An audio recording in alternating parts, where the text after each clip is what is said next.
Assalamu alaikum. I am Dr. Aisha Farhat and I am working in Ministry of Health, Saudi Arabia. आजकल जिस topic पे मैं आप लोगों के साथ इंफॉर्मेशन शेयर कर रही हूँ वो है इनफर्टिलिटी, जिसे उर्दू में कहते हैं बांझपन। और इसमें भी ख़ास तौर पे जो आजकल वीडियोस जिस टॉपिक पे आ रही हैं वो है मेल इनफर्टिलिटी। और हमारा आज का टॉपिक है ओलिगोस्पर्मिया, जिसका मतलब है लो स्पर्म काउंट। तो आज मैं आपके साथ शेयर करूंगी कि ओलिगोस्पर्मिया होता क्या है एंड उसकी कितनी टाइप्स हैं और उसकी वजूहात क्या क्या हो सकती हैं, और फाइनली कि उसके लिए क्या क्या ट्रीटमेंट ऑप्शंस जो हैं वो पॉसिबल हैं। अगर अब तक आपने इस चैनल को सब्सक्राइब नहीं किया तो अब करें, बेल आइकॉन को प्रेस करें ताकि आपको मेरी आने वाली हर नई वीडियो की नोटिफिकेशन जो है वो मिलती रहे। तो स्टार्ट करते हैं अपना आज का टॉपिक ओलिगोस्पर्मिया, जिसे सिंपल लैंग्वेज में कहते हैं लो स्पर्म काउंट। सबसे पहले तो आपका ये जानना ज़रूरी है कि नॉर्मल स्पर्म काउंट जो है वो कितने होते हैं। अकॉर्डिंग टू WHO उन्होंने जो एक हेल्दी सीमन एनालिसिस में जो स्पर्म काउंट का एक स्टैंडर्ड दिया है वो 2 फॉर्म्स में है। नंबर 1 तो ये कि टोटल कितने स्पर्म जो हैं वो 1 एजैकुलेशन में होने चाहिए, तो वो तो हैं 39 मिलियन पर एजैकुलेशन। एक दूसरे तरीके से उन्होंने एक्सप्लेन किया कि 15 मिलियन स्पर्म्स जो हैं वो होने चाहिए इन 1 ml ऑफ सीमन। और ये 15 मिलियन पर ml जो है ये बिल्कुल एक लो रेंज है ऑफ नॉर्मल बॉर्डर लाइन। अब फर्दर जो है ओलिगोस्पर्मिया को भी कई कैटेगरीज में जो है according to number of sperms जो है वो डिवाइड किया गया है, जिसमें नंबर 1 है माइल्ड ओलिगोस्पर्मिया। और इसका मतलब है कि अगर नंबर ऑफ स्पर्म्स जो हैं वो 10 मिलियन टू 15 मिलियन पर ml हैं। नंबर 2 है मॉडरेट ओलिगोस्पर्मिया। इसका मतलब है कि इसमें नंबर ऑफ स्पर्म्स जो हैं वो 5 मिलियन टू 10 मिलियन पर ml हैं। नंबर 3 है सीवियर ओलिगोस्पर्मिया। इसका मतलब है कि अगर नंबर ऑफ स्पर्म्स जो हैं वो 1 मिलियन टू 5 मिलियन पर ml हैं तो इसको रखा जाएगा सीवियर ओलिगोस्पर्मिया की कैटेगरी में। इसके अलावा लास्ट में एक कैटेगरी और भी है जिसे कहते हैं क्रिप्टोस्पर्मिया, और इसमें जो है number of sperm less than 100,000 पर ml होते हैं। ओलिगोस्पर्मिया के अलावा एक और सिचुएशन भी होती है जिसे कहते हैं एजोस्पर्मिया, एंड अनफॉर्चुनेटली इस कंडीशन में नंबर ऑफ स्पर्म्स जो हैं वो बिल्कुल ज़ीरो या नील होते हैं। ओलिगोस्पर्मिया से रिलेटेड फर्दर इंफॉर्मेशन देने से पहले मैं आपको ज़रूर ये एडवाइस करूँगी कि अगर अभी तक आपने मेरी वीडियो ऑन सीमन एनालिसिस नहीं देखी है तो बेहतर है कि पहले आप वो वीडियो देख लें, क्योंकि बहुत सारे ऐसे पॉइंट्स हैं जो उस वीडियो में मैंने बहुत डिटेल से अबाउट स्पर्म्स जो हैं वो एक्सप्लेन किए हुए हैं, ताकि आप जो हैं इस वीडियो को ज़्यादा बेहतर तरीके से समझ सकें। सबसे पहला क्वेश्चन तो ये है कि हमें लो स्पर्म काउंट का कैसे पता चलता है। जब एक कपल इनफर्टिलिटी की इन्वेस्टिगेशंस के लिए आता है तो मेल्स में जो डॉक्टर सबसे पहला टेस्ट करवाते हैं वो होता है सीमन एनालिसिस, और उसकी रिपोर्ट जो है उससे बहुत क्लियर कट पता चलता है कि इस पेशेंट में या इस मेल में जो रीज़न ऑफ इनफर्टिलिटी है वो है oligospermia. As a general information मैं आपको ये बताती जाऊँ कि अगर आपके सीमन एनालिसिस में लो स्पर्म काउंट या एजोस्पर्मिया मतलब आपकी डायग्नोसिस आ गई है तो फौरी तौर पे आप लोगों को परेशान होने की ज़रूरत नहीं है, क्योंकि कभी भी डायग्नोसिस जो है वो एक सीमन एनालिसिस पे जो है वो नहीं की जाती। फॉर एग्ज़ाम्पल अगर स्पर्म बिल्कुल नील हैं जैसे कि एजोस्पर्मिया कंडीशन में, तो पेशेंट को एडवाइस किया जाता है कि आप एटलीस्ट 3 दिन के बाद जो हैं वो दोबारा सीमन एनालिसिस करवाएं।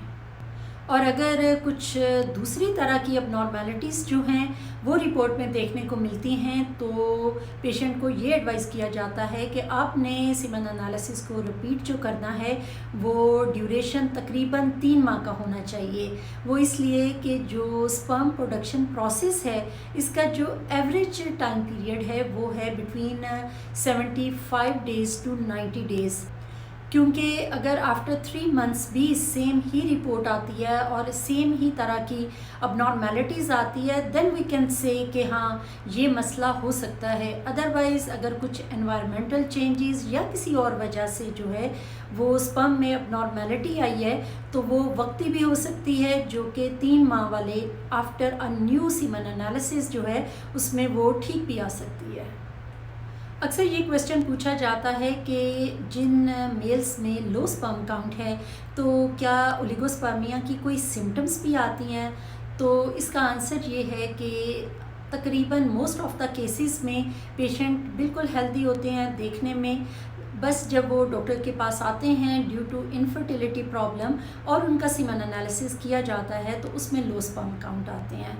उसके अलावा अगर कुछ केसेस जो कि बहुत रेयर होते हैं उनमें due to some hormonal imbalance या क्रोमोसोमल अबनॉर्मेलिटीज़ की वजह से ऐसे पेशेंट थोड़ी बहुत कुछ इस तरह की हिस्ट्री देते हैं। फॉर एग्ज़ाम्पल कि उनमें लेक ऑफ लिबिडो है, मतलब ये कि वो इस चीज़ को एडमिट करते हैं कि उनका अपनी वाइफ के साथ कुछ ज़्यादा टाइम गुजारने को उनका दिल नहीं चाहता। सेकंड नंबर पे कुछ लोगों में जो सेक्सुअल डिसफंक्शन जो हैं वो भी देखने में आते हैं।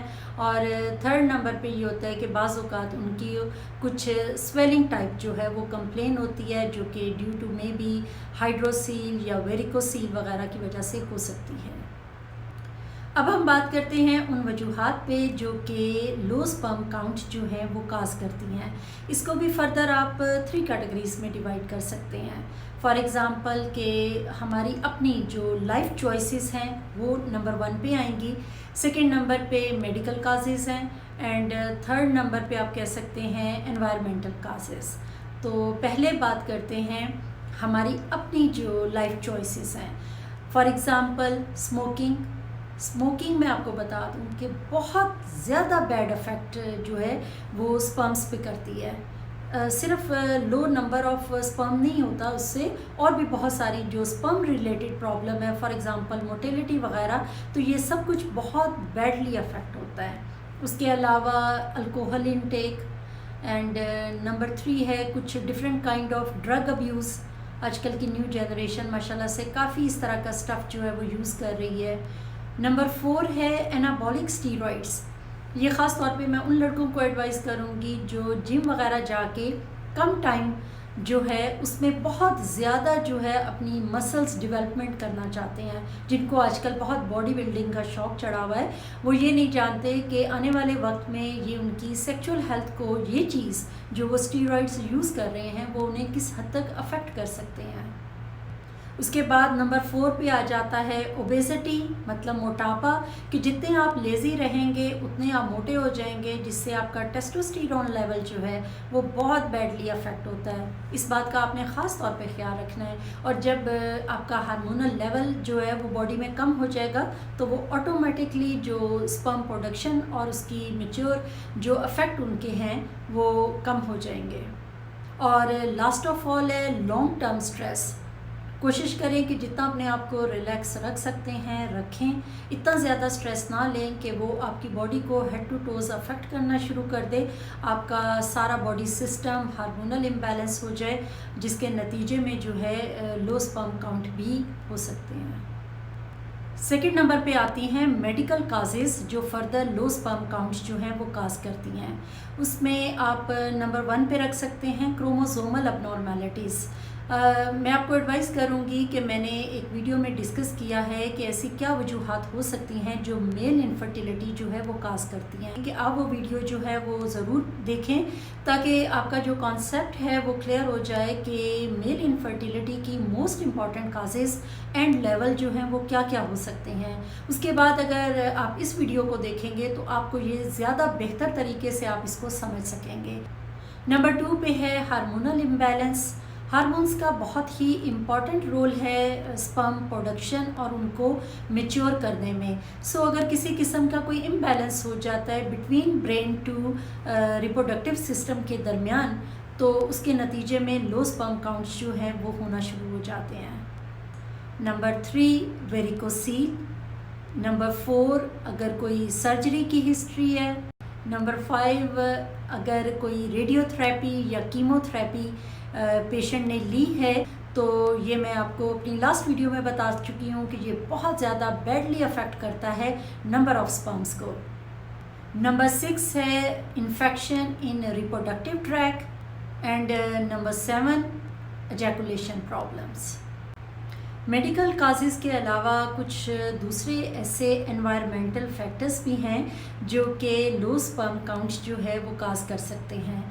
फॉर एग्ज़ाम्पल ऐसे लोग जो बाय प्रोफेशन इस तरह के एनवायरनमेंट में काम करते हों, लाइक इंडस्ट्रियल एरिया जहाँ पे वर्क प्लेस पे हाई टेम्परेचर होता है, तो ये जो हाई टेम्परेचर है ये स्पर्म्स को डायरेक्ट जो है वो अफेक्ट करता है।